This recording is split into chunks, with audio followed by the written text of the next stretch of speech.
Olá, tudo bem? Estamos iniciando mais um Arena do Futuro especial.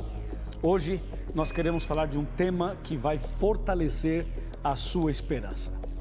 Antes, porém, eu quero lembrá-los que nosso programa está nas redes sociais, você já sabe.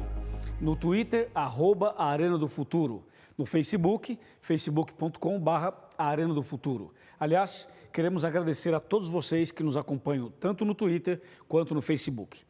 Tem sido uma bênção e no Facebook a gente coloca vídeos, meditações diárias para fortalecer a sua fé e também a sua esperança. Nós também temos um blog que tem sido muito visitado. O nosso blog está dentro do site da Novo Tempo. Você vai lá, novotempo.com/Arena do Futuro, e aí você tem também mais vídeos, notícias, testemunhos e materiais para fortalecer a caminhada cristã. Nós também temos um curso bíblico em DVD que oferecemos para você totalmente de graça. É só você ligar para cá ou mandar um e-mail e nós enviaremos o DVD para você. O DVD chama A Última Esperança e foi gravado em 5 países, inclusive esse DVD está em português e espanhol. Dessa forma você pode pedir e nós o enviaremos. Agora sim, prepare-se porque o tema de hoje é profecias que revelam a volta de Jesus. Esse é um tema incrível, um tema importantíssimo. E por essa razão, nós o dividiremos em 2 programas. Vamos analisar algumas dessas profecias hoje e no próximo programa analisaremos outras profecias também. Primeiramente, eu quero dizer a você que a volta de Jesus, a promessa da volta de Jesus, não foi feita por mim, nem pela Igreja Adventista do Sétimo Dia e nem por nenhum ser humano. Essa promessa foi feita por Jesus, pelo próprio Jesus. E dentro da Bíblia nós encontramos aproximadamente 2.500 referências diretas à volta de Jesus. Portanto, estamos tratando de um assunto muito sério, um assunto verdadeiro e um assunto que é importante e vital para todos nós, para cada ser humano, quer creia ou não. Bom, então nós precisamos agora abrir a Bíblia e saber os detalhes a respeito dos sinais que anunciam, que revelam, que mostram a volta de Jesus. Existem na Bíblia vários textos e tudo, mas tem um livro especificamente, um capítulo, onde nós encontramos isso de maneira mais completa, com mais riquezas de detalhes. É o livro de Mateus e o capítulo 24. Eu lhe convido a abrir a Bíblia em Mateus 24 e vamos ler o verso 3, que diz: No Monte das Oliveiras achava-se Jesus assentado. Quando se aproximaram dele, os discípulos, em particular, e lhe pediram: Dize-nos quando sucederão estas coisas, e que sinal haverá da tua vinda e da consumação do século. Bem, nessa frase dos discípulos a Jesus, nós encontramos 2 frases interessantes no versículo. A primeira frase apresenta uma questão. A questão é: quando sucederão estas coisas? A segunda frase é: que sinal haverá da tua vinda e da consumação dos séculos? Diante dessas 2 frases que aparecem nesse versículo, nós precisamos gastar uns minutos para entender cada uma delas. A primeira foi: quando sucederão estas coisas? Quando, em termos de data, ok? Em termos de época. E a Bíblia, para responder essa questão, nos leva a Mateus 24, verso 36, que diz assim: Mas a respeito daquele dia e hora, ninguém sabe, nem os anjos dos céus, nem o Filho, senão o Pai. Observe que Jesus, respondendo à pergunta sobre quando, ele foi categórico ao dizer: ninguém sabe, somente Deus sabe. Então, não adianta perguntar para mim ou para outras pessoas aquela velha pergunta: pastor, quando Jesus vai voltar? A resposta está aqui: ninguém sabe, somente Deus é quem sabe. E ele não revelou ao ser humano, justamente para que o ser humano não corresse o risco de cair na tentação de deixar passar toda a vida e somente se preparar nos últimos instantes. Porque daí não seria uma preparação verdadeira, não seria uma preparação Entendeu? Então Deus não revelou, porque Deus quer que você e eu estejamos prontos espiritualmente e preparados todos os dias, ok? Agora, com respeito à segunda frase, a segunda frase diz, que sinal haverá?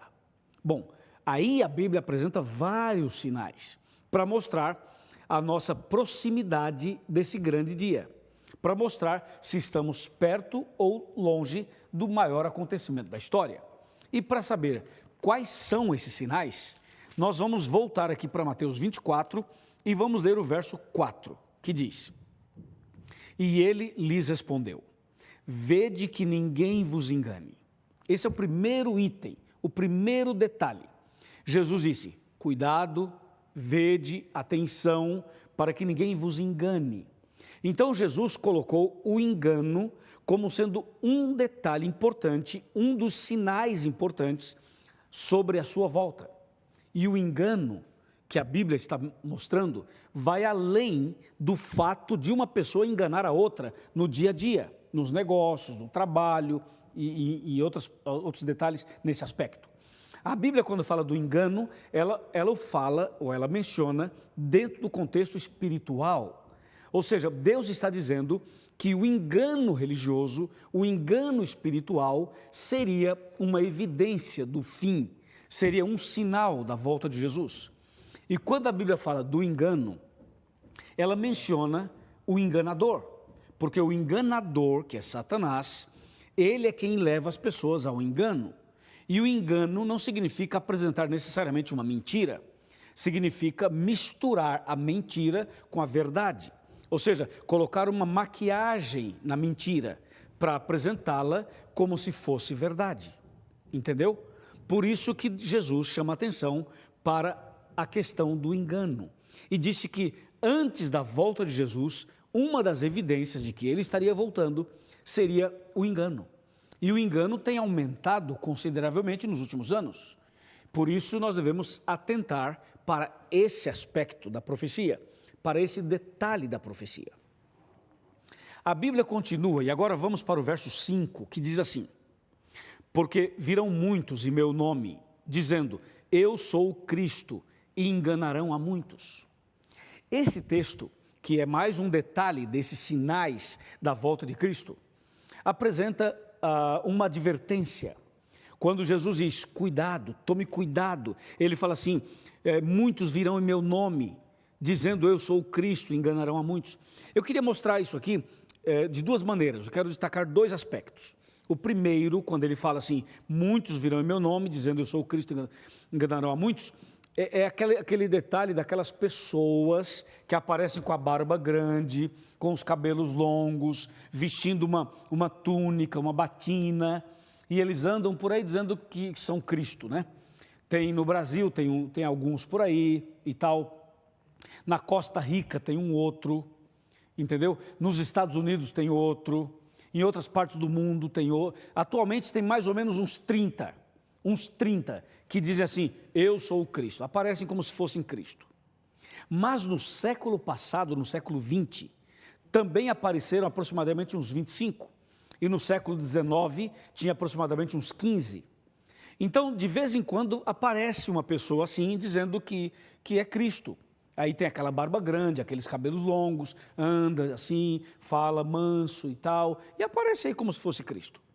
Esse é um aspecto do verso 5. Quando Jesus fala, muitos virão em meu nome, dizendo, eu sou o Cristo, enganarão a muitos. Se refere a isso também. Mas não se refere somente a isso. E agora vem o aspecto número 2. Quando Jesus fala que muitos viriam no nome dele, dizendo ser Cristo, não significa necessariamente que a pessoa vai aparecer e dizer assim, olá pessoal, eu sou Jesus Cristo.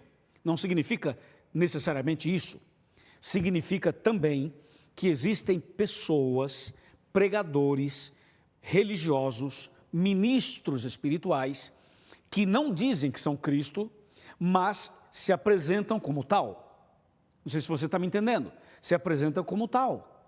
Então, essas pessoas também aparecem dizendo, eu sou Cristo, sem usar estas palavras. Através da atitude, através das coisas que eles fazem, através das obras e dos frutos, eles estão dizendo, eu sou o Cristo. Veja, por exemplo, alguns detalhes que estão diante dos nossos olhos, ok? Por exemplo, existem pessoas que aparecem na televisão, ou no rádio, ou na internet, ou nos templos, e essas pessoas aparecem como sendo aquele superstar gospel. É aquela pessoa que cura tudo, entendeu? Cura tudo, resolve todos os seus problemas. Então, qual é o seu problema?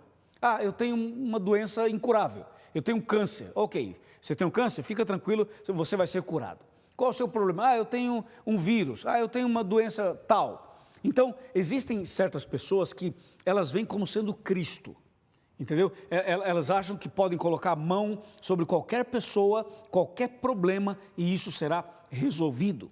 Eu já vi pessoas que assopram, eles produzem um sopro sobre um enfermo ou sobre uma pessoa, eles assopram e a pessoa cai.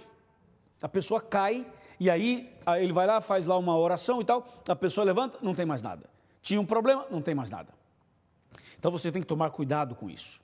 Muito cuidado com aqueles que aparecem como se fossem Cristo. Porque, de acordo com a Bíblia, este seria um dos sinais da volta de Cristo. E tem mais. Você sabe que o sistema papal também se apresenta como se fosse Cristo. Inclusive tem os títulos de Cristo e age como tal. Então existem, essas coisas, elas existem em nossos dias, estão diante dos nossos olhos. É que às vezes as pessoas não querem ver. Mas o que a Bíblia está dizendo está se cumprindo todos os dias. Entendeu? Muitos virão em meu nome dizendo, eu sou o Cristo, e enganarão a muitos. Para você não ser enganado por essas pessoas, é importantíssimo que você leia a Bíblia, estude a Bíblia e siga o que diz a palavra de Deus, e não o que diz o homem, não o que diz o pregador, mas o que está escrito nesse sagrado livro. Ok? Amém? Amém. Continuando a leitura, nós vamos para o verso 6, aonde você encontra mais referências e mais citações mostrando os sinais, as profecias, os sinais da volta de Cristo. Olha o 6. E certamente ouvireis falar de guerras e rumores de guerras. Vede, não vos assusteis, porque é necessário assim acontecer, mas ainda não é o fim. Bom, aqui nós temos também duas coisas importantes. A primeira é quando ele fala assim, vocês vão ouvir falar de guerras. E depois ele fala assim, e também ouvirão falar de rumores de guerras. Bom, isso que a gente acabou de ler, acontece exatamente em nossos dias. Se você ligar a televisão nos telejornais, se você olhar as notícias na internet, se você ler um jornal ou uma revista, se você acompanha as notícias do mundo, você vai perceber que essa mensagem, essa citação, essa profecia está se cumprindo diante dos nossos olhos. As últimas guerras chegaram ao ponto de ser transmitidas ou de serem transmitidas ao vivo pela televisão. Você lembra? No governo Bush, tanto o pai quanto o filho, as guerras eram mais frequentes e inclusive transmitidas pela televisão. Agora, no governo Obama, ainda existe rumor de guerra e ainda existem bombardeios, só que agora não é mais explícito, não é dada aquela ênfase e não é mais apresentada na mídia como era antes. Mas ainda existem os rumores de guerras e ainda existem certos bombardeios em alguns lugares. E não é somente isso que a Bíblia está falando. Quando fala em guerras e rumores de guerras, não se refere somente ao fato de ter uma guerra, onde alguém joga uma bomba, onde alguém atira no outro. Não é apenas isso.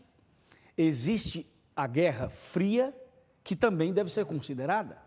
Você vê, recentemente houve uma atitude americana em relação a Cuba, justamente para acabar com o último ponto da Guerra Fria. Só que nós sabemos que essa atitude que foi tomada agora tem aspectos positivos e aspectos negativos.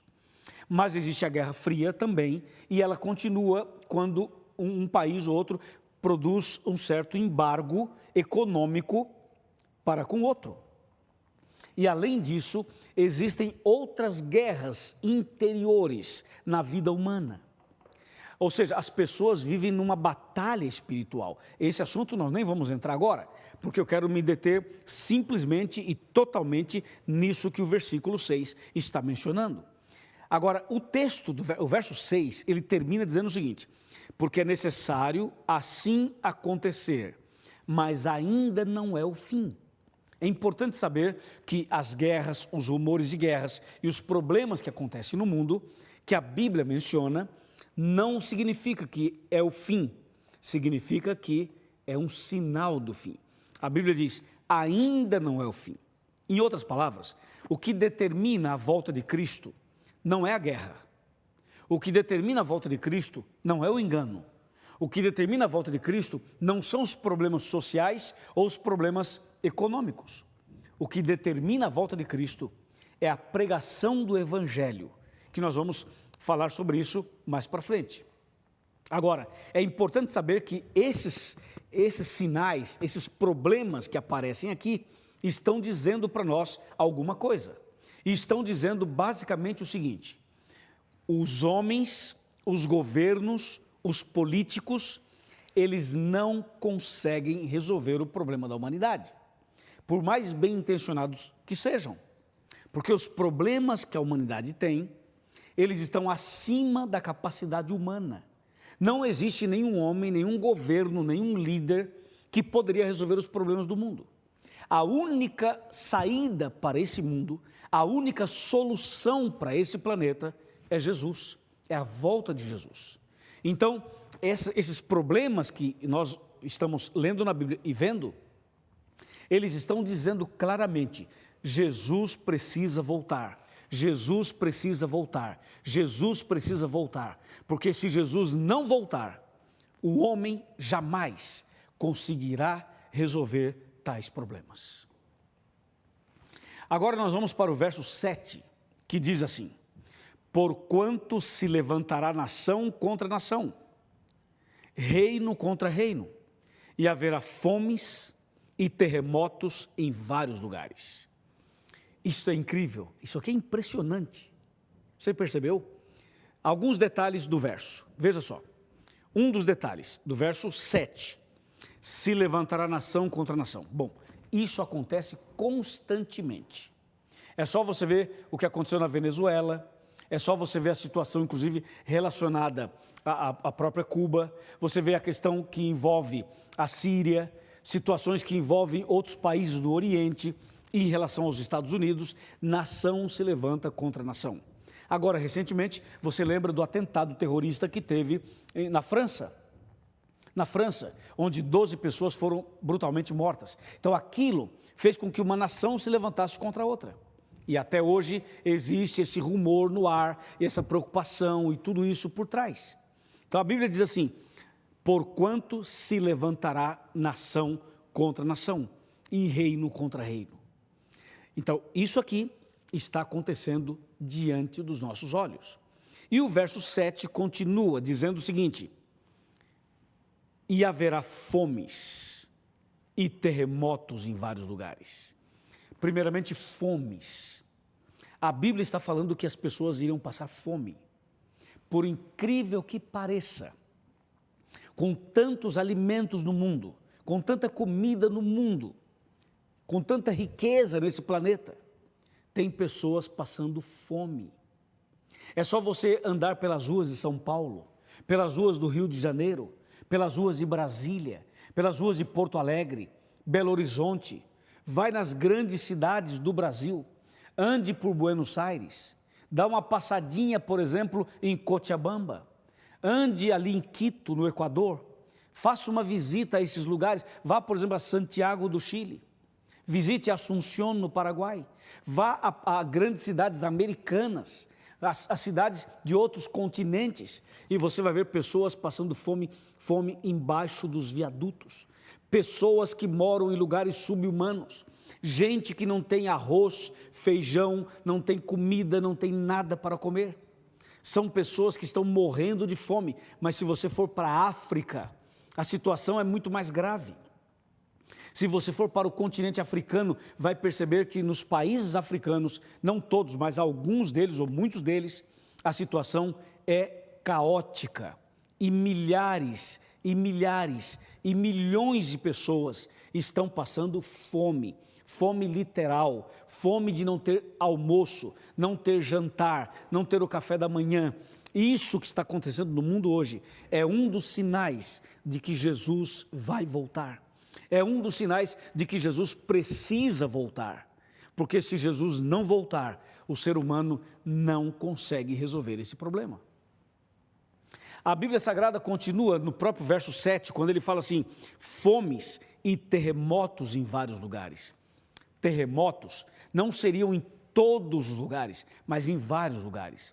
Quando eu falo em terremotos, quando eu leio na Bíblia sobre terremotos, eu tenho que lembrar do terremoto e tenho que lembrar também do maremoto e do tsunami, que são consequências de um terremoto quando acontece dentro do mar. E ao falar sobre isso, ao ler sobre isso na Bíblia, eu não posso deixar de lembrar do que aconteceu no Japão recentemente. O terremoto fortíssimo e o tsunami, que abalou o mundo. E também não posso deixar de falar do terremoto que aconteceu alguns anos atrás, não faz muito tempo, no Chile. Quando ali a cidade de Concepción e Constitución passaram por uma devastação terrível, tanto do terremoto quanto do tsunami. Eu estive no Chile algumas semanas, alguns dias depois do grande terremoto, e eu mesmo tirei fotos. Então a gente vê claramente as profecias se cumprindo, não só do Japão, não só do Chile, mas também do México, do próprio Estados Unidos e outros países do mundo que foram sacudidos pelos terremotos, como países da África. Eu tive a experiência, a terrível experiência, de viver 4 tremores. Eu estava presente em países onde eu passei por 4 tremores, sendo 3 deles no Chile e um outro na Bolívia. Foram rápidos tremores, de 40 segundos, um de 5,1 na escala Richter, o outro de 6,2 na escala, foram os mais fortes que eu passei. Um deles aconteceu às 4 da madrugada, quando eu estava dormindo num hotel em Santiago de Chile. O outro aconteceu quando eu estava no 12º andar de um prédio em Cochabamba. Então, a gente pode perceber que o que a Bíblia está dizendo está se cumprindo diante dos nossos olhos. São sinais, são profecias que anunciam a volta de Jesus.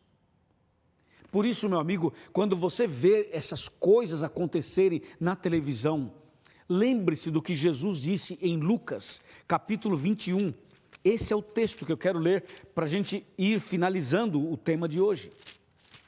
Veja só, Lucas 21, a partir do versículo 25, que diz assim: haverá sinais no sol, na lua e nas estrelas, sobre a terra angústia entre as nações, em perplexidade por causa do bramido do mar e das ondas. Haverá homens que desmaiarão de terror, e pela expectativa das coisas sobrevirão ao mundo, pois os poderes do céu serão abalados. Então se verá o Filho do Homem vindo numa nuvem com poder e grande glória. Ora, ao começarem estas coisas a suceder, exultai e erguei a vossa cabeça, porque a vossa redenção se aproxima. Impressionante. Então, a Bíblia Sagrada está dizendo que quando essas coisas que eu acabei de ler estivessem acontecendo, era para levantar a cabeça, era para olhar para cima, porque Jesus estaria voltando. Ah, meu amigo, esse é o momento de levantar a cabeça, esse é o momento de olhar para cima, esse é o momento de tomar uma decisão, esse é o momento de entregar a vida a Jesus. Amém? É isso. Esse é o momento de entregar a vida a Jesus. E para falar sobre a importância de entregar a vida a Jesus, eu quero sentar aqui e quero conversar com você. Você que está em pé, por favor, tome assento. Senta aí no seu sofá, na sua cadeira. Você que está, quem sabe, numa cama, tenta levantar e sentar para que a gente possa conversar. E se não der, não há problema, pode continuar deitado mesmo. Mas eu quero convidar você para chegar mais perto. Por favor, vem mais perto. Esse é um tema que mexe muito com todos nós. Chegou bem perto? Então agora escuta. Jesus disse, quando essas coisas começarem a acontecer, erguei a vossa cabeça, porque a vossa redenção se aproxima. É verdade. Jesus está chegando. As profecias estão se cumprindo. E em breve nós o veremos face a face. E para você estar preparado, é preciso entregar a vida a Jesus. É preciso nascer de novo. É preciso ter coragem de entregar a vida ao Senhor Jesus. E a entrega da sua vida a Jesus é também mais uma profecia que está se cumprindo.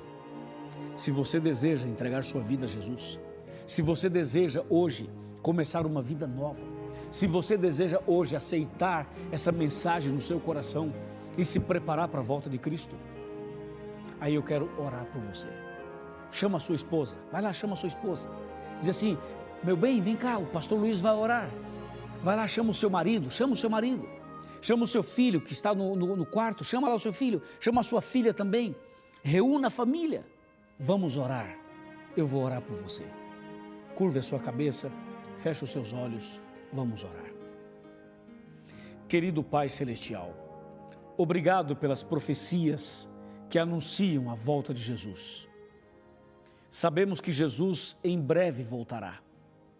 E essa pessoa que ora comigo está decidida a se preparar para esse grande dia. E por isso, eu a entrego nas tuas mãos. Abençoe este homem, abençoe esta mulher, abençoe esse casal, essa família. Que essa decisão seja confirmada, selada pelo Espírito Santo. Nas tuas mãos nos entregamos. Em nome de Jesus. Amém.